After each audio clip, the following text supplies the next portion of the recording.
When we talk about the American dream, we talk about our dreams coming true in one of the largest, most successful countries in the world. We talk about actually making it in life and living a pretty easy life in general. Being able to have the majority of the money that you need in order to make it day to day without really having to struggle that much. We also talk about just living a general good life and just living day and night smiling without any type of worries in the world. Obviously, when it comes to one individual that's currently living the American dream and really has taken advantage of the majority of his decisions and the majority of his opportunities that he's been giving throughout life, it has to be Merab Dvalishvili, 14-4 in the UFC, only 30 years old, and he fights out of Tbilisi, Georgia. But nowadays he fights out in New York, especially Long Island, New York. He's been working with Matt Serra. He's been working with Ray Longo. He's been working with the current bantamweight champ, Aljamain Sterling, Chris Weidman, all these different killers for a very long time now. Now he hasn't been in the US for a very long time, but before he did make it over here, he didn't really have much in Georgia. He wanted to change his life. He wanted to change his family's life. He wanted to do something where he can be able to make a difference in the world, not only for him, but for the others around him. And as a result, he started mixed martial arts, and I believe he had maybe 10 or 14 fights in Georgia where he had a very good record. I believe he didn't even lose a fight. And then as he transitioned over to the US, those fights didn't even count. I believe they transferred those professional fights that he had in Georgia into amateur fights here in the United States of America. So he came over to the US with not really that much on him. He didn't really know the language at all. He only knew Georgian at the time, and all of his professional fights that he had undertaken over in his home country of Georgia were converted into amateur fights as soon as he made it into the US. So he had to start over from scratch. He had to start racking up some wins on the regional circuit and had to bounce around from gym to gym to gym. And in order to feed into his career as a mixed martial artist, he had to work just like everybody else. And as a result, he ended up getting a job as a construction worker. He literally had no idea what a construction worker was. He didn't really know how to do the job at all, but he learned as fast as possible.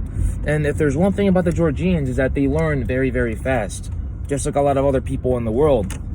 And Merab was able to learn how to do different things. He was able to learn how to cement. He was able to learn how to put roofs on. He was able to know how to put tiles on the floor. He was able to learn how to put insulation into the walls. All these different types of things that go into construction when it goes into the different branches that construction goes into. And during his first fight with the UFC, after racking up a good amount of wins in the regional circuit, I believe Dana White was able to find him on Dana White's Looking for a Fight, offered him a contract. Merab went into the UFC, lost his debut against Ricky Simon, who happens to be a pretty good stable in the UFC bantamweight division. Definitely one of those dark horses that can really rise up and make a run for that UFC bantamweight title in the future, even though he is a pretty young guy right now. But Merab obviously lost his debut it was a controversial debut because he was submitted, but he believed that he didn't tap.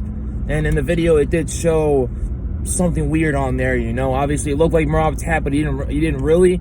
His consciousness was still there, but it is what it is. He's able to muster up 7 wins in a row in the UFC after his debut loss, and his most recent win against Marlon Moraes, who is a former title challenger. It doesn't get any better than that, you know. And he's been fighting the best of the best in the bantamweight division, and I believe he's in the top 8 now.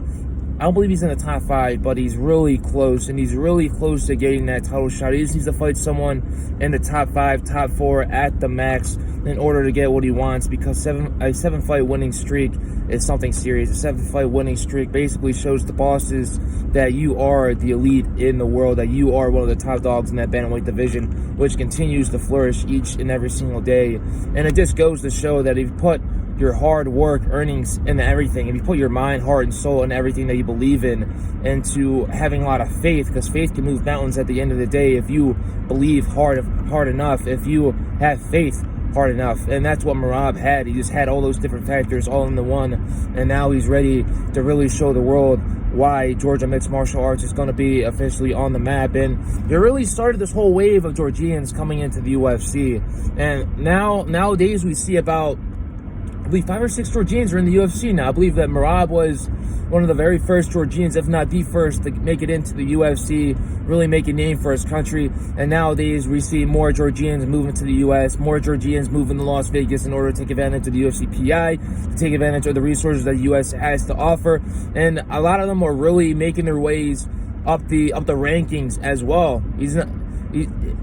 We've got, there's another Georgian right now that's making a lot of waves in the featherweight division, just one weight class up. I'm talking about Ilya Topuria, and he is an absolute blast to watch because he is a special talent as well, just like Merab.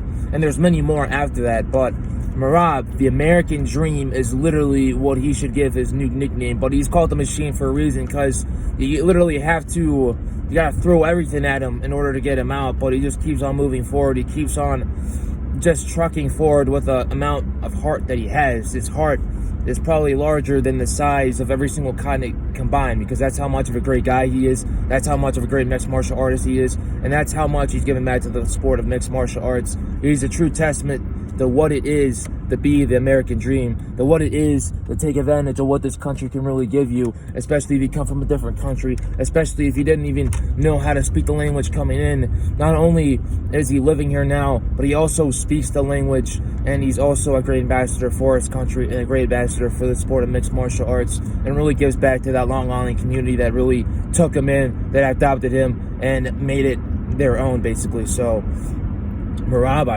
if he ever watched this video, I just want Merab to know that I'm not the only guy that's proud of him. I absolutely love his story. I love everything that brings to the table, and I love what he does overall in life and also in mixed martial arts. So I appreciate you guys for watching this video. I thought I'd just put this up on there so you guys know a little bit more about Merab Dvalishvili, 14-4, only 30 years old, and he fights in the UFC, the best promotion in the world. Appreciate you guys for watching it. Stay safe, stay blessed, and also, if you have a dream, never give up on it. Never give up on it whatsoever. Later, guys.